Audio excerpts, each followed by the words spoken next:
नमस्कार मित्रांनो, शिवामूठ कशी करावी, शिवामूठमध्ये कोणते पदार्थ घेतात, शिवमूठ पूजन कशासाठी केले, ही सर्व माहिती मी या व्हिडिओमध्ये तुम्हाला देत आहे.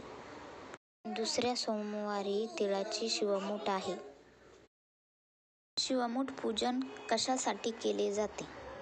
शिवमूठ म्हणजे विविध धान्यांची मूठ. ही मूठ श्रावण महिन्यातील सोमवारी भगवान शिवाला अर्पण केली जाते. पूजन विशेषतः स्त्रियांनी आपल्या कुटुंबाच्या सुख समृद्धी आणि पतीच्या दीर्घायुष्यासाठी करावे.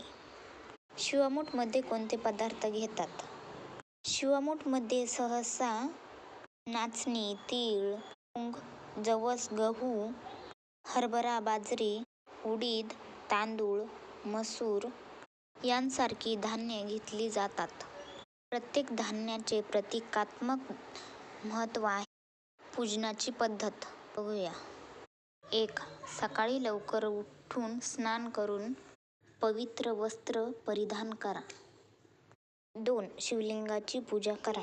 अभिषेक, बेलपत्रे, फुले, दूध, दही, मध याने अभिषेक करा.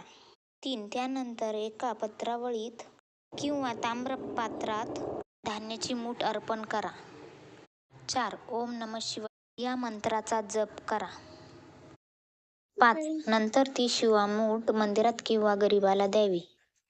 शिवमूठ पूजनाने घरात सुख, समाधान आणि आरोग्य टिकून राहतं असं मानलं जातं. ही माहिती आवडल्यास नक्की लाईक आणि सबस्क्राईब करा. धन्यवाद.